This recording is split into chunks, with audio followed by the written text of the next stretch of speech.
tervehdys! Tänään tehdään pipari. Tähän tarvitset piparitaikinaa, kaulimen ja eluisia muotoja.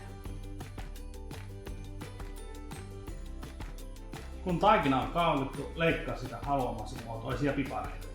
Tästä tulee ensin orava. Muista liikuttaa, jotta se on sitten lopuksi helpompi liikuttaa. Kun olet ottanut ylimääräisen taikinan pois, ripsauta vähän jauhoja ja laita jauhoja myös paistivastaan.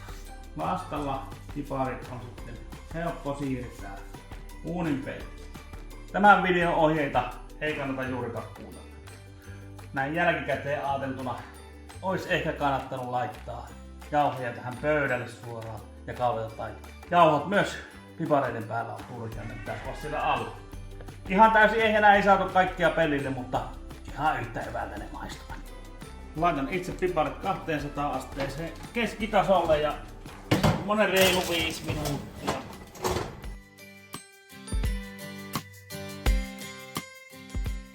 Näistä palo reuna. Ja hirvi palo poroksi. Eikä tämä nyt oikein poroltakaan enää näytä.